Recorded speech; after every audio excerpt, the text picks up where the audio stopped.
Hi everyone, welcome back to your channel, and in this video I have included few important questions of medieval history, and this will be our part 3rd of medieval history. So you have to attempt these questions sincerely in a paper, and then you can cross check your answer.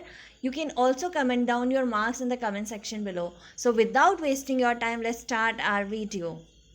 So our first question is, who laid the foundation of Khilji dynasty? Our second question is, who adopted the title of Sikandar Sahani? Our third question is, who was the founder of Tughlaq dynasty? Our fourth question is, who transferred his capital from Delhi to Devagiri? Our fifth question is, who was the first sultan to impose irrigation tax? And the options are, मैंने जितने भी option है वो एक ही साथ लिख दिए हैं. अलग अलग क्वेश्चन के मैंने अलग अलग ऑप्शंस नहीं दिए हैं. इन्हीं ऑप्शंस में से आपको करेक्ट आंसर फाइंड आउट करने हैं. So our options are, first Akbar, second Sikandar Lodhi, third Balban, fourth Jalauddin Khilji, fifth Alauddin Khilji, sixth Ghiyasuddin Tughlaq, seventh Mohammad bin Tughlaq, eighth Feroz Shah Tughlaq. Now please pause the video and try to attempt the answers of these questions. Guys, before discussing the answer, हम लोग पहले ये देख लेते हैं कि दिल्ली सल्तनत period में जो अलग अलग रूलर आए थे वो किन डायनेस्टी से थे. ठीक है, तो हम दिल्ली सल्तनत को अलग अलग पीरियड में डिवाइड कर देते हैं. ओके, तो जो दिल्ली सल्तनत था वो अलग अलग पीरियड्स में डिवाइडेड था, और उन पीरियड्स में भी अलग अलग रूलर आए हैं. ठीक है, या फिर अलग अलग डायनेस्टी ने रूल किया. सबसे पहले थी स्लेव डायनेस्टी. स्लेव डायनेस्टी के बाद आई खिलजी डायनेस्टी. खिलजी डायनेस्टी के बाद आई तुगलक डायनेस्टी. तुगलक डायनेस्टी के बाद आई सैयद डायनेस्टी, SAIYYAD. ठीक है, सैयद डायनेस्टी के बाद आई लोधी डायनेस्टी. ओके, और अब हम आंसर्स को डिस्कस करते हैं. So our first answer is Jalaluddin Khilji. तो जलाउद्दीन खिलजी ने ही खिलजी डायनेस्टी की फाउंडेशन रखी थी, और ये उस टाइम पे 70 ईयर्स के थे जब पावर में आए थे. ठीक है, और ये सिर्फ 6 ईयर्स ही रूल कर पाते हैं. ओके, और ये ऐसे फर्स्ट सुल्तान भी थे दिल्ली सल्तनत के जिनका एक बेनोवलेंट एटीट्यूड रहा था हिंदूज़ की तरफ. बेनोवलेंट एटीट्यूड का मतलब क्या होता है? बेनोवलेंट एटीट्यूड का मतलब है लविंग नेचर. ठीक है, तो इनका लविंग नेचर था हिंदूज़ के प्रति भी. ठीक है, और जैसे कि अगर कोई इनके अगेंस्ट रिवॉल्ट भी कर देता था तो उनको ये हार्श पनिशमेंट वगैरह नहीं देते थे. Okay, so our second answer is Alauddin Khilji. तो अलाउद्दीन खिलजी ने ही अपने आप को सिकंदर साहनी का टाइटल दिया था. ओके, और जो जलाउद्दीन खिलजी की जितनी भी पॉलिसीज़ थी टॉलरेंस वगैरह की, जो कि मैंने आपको बताया था कि जलाउद्दीन खिलजी बिल्कुल भी हार्श नहीं थे, तो अलाउद्दीन खिलजी ने वो सारी पॉलिसीज़ क्या कर दी थी, रिवर्स कर दी थी. ओके, और जो बलबन की पॉलिसीज़ थी ब्लड एंड आयरन की, ठीक है, ये सारी को रिवाइव कर दिया था. रिवाइव का मतलब फिर से स्टार्ट कर दिया था. ओके, तो हमेशा से हर रूलर के टाइम पे रिवॉल्ट वगैरह तो होते ही है ना.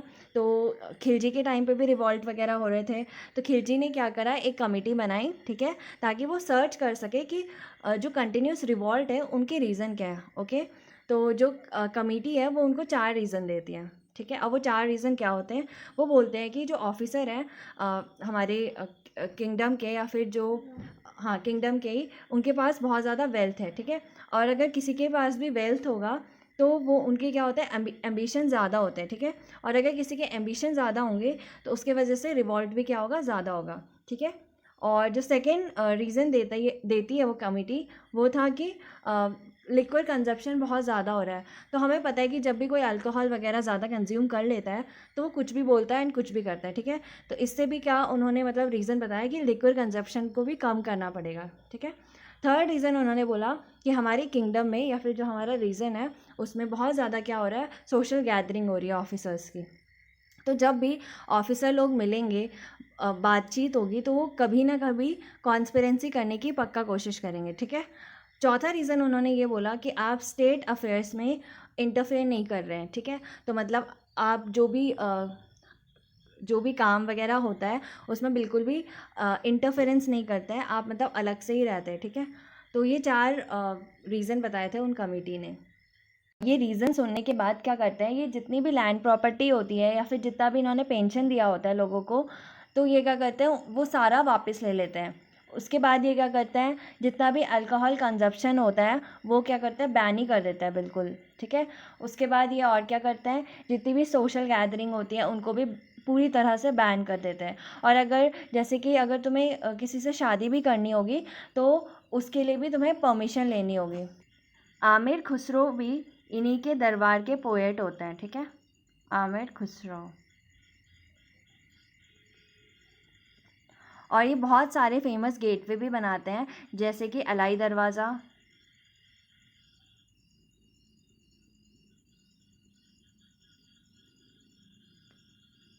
हौस खास,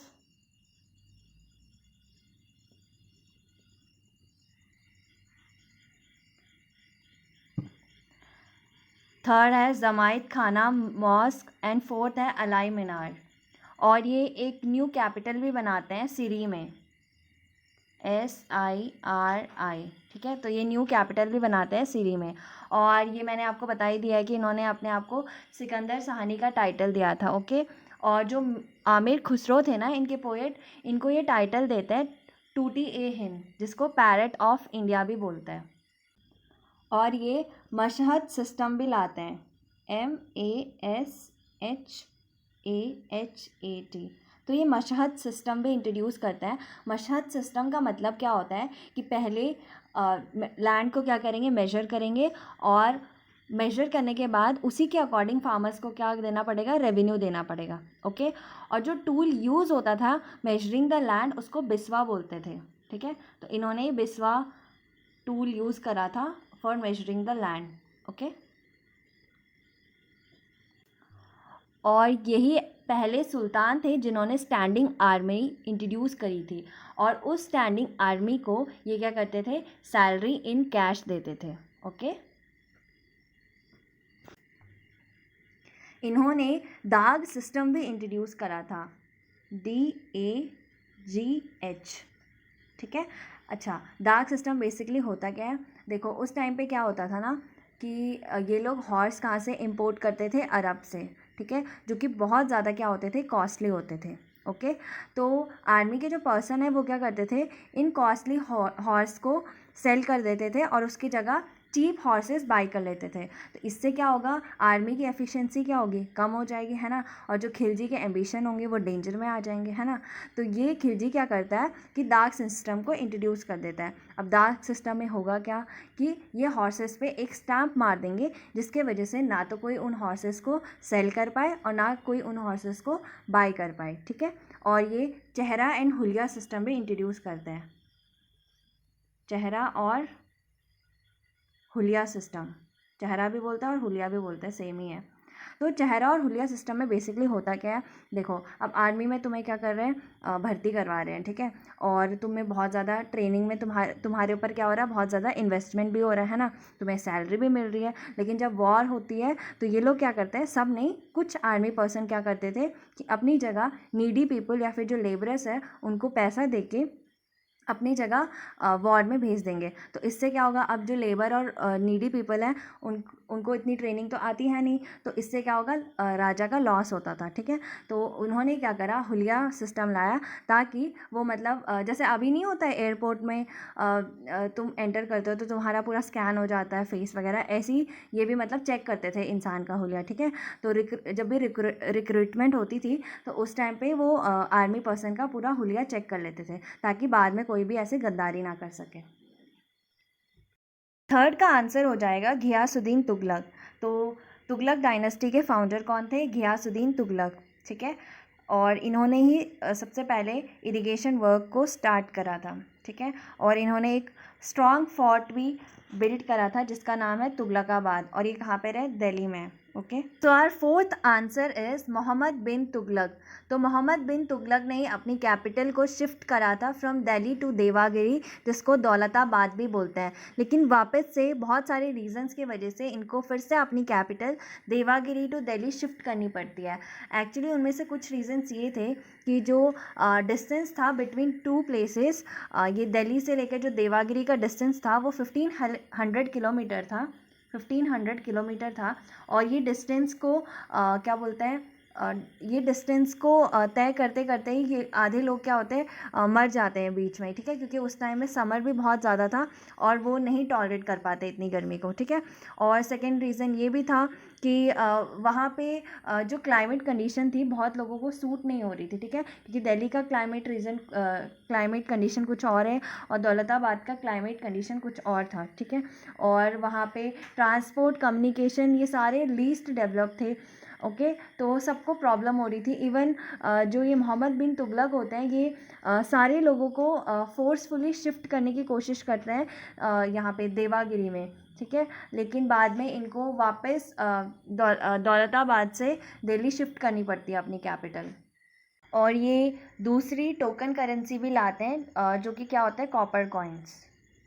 पहले से हमारे कौन से चल रहे थे, मैंने बताया था कि सिल्वर टंका चल रहा था, लेकिन ये न्यू टोकन करेंसी भी लाते हैं जो कि कॉपर कॉइन्स होते हैं। और ये क्यों लाते हैं इसका भी रीज़न है, पर मुझे नहीं लगता ये एमएनएस एग्ज़ाम में पूछेंगे, सो टाइम वेस्ट भी होगा, इसलिए ये मैं नहीं बता रही हूँ अभी। ये ऐसे पहले सुल्तान होते हैं जो कि सती को कंट्रोल करने की कोशिश करते हैं। और ये एक फोर्ट भी बनाते हैं जिसका नाम है आदिलाबाद, ADILABAD, ठीक है। तो ये आदिलाबाद फोर्ट को भी बिल्ड करते हैं और एक सिटी को भी फाउंड करते हैं जिसका नाम है Jahanpanah, okay. Our fifth answer is Ghiyasuddin Tughlaq. तो ये हम पहले ही डिस्कस कर चुके हैं कि घियासुद्दीन तुगलक ही पहले ऐसे सुल्तान हैं जिन्होंने इरिगेशन टैक्स को स्टार्ट करा था। So that's all for today's video. Please guys do comment your marks in the comment section below, and if you find this video little bit helpful for your exam then let me know in the comment section below, because आप ही के comment से हमें motivation मिलती है next video बनाने के लिए. Thank you so much guys.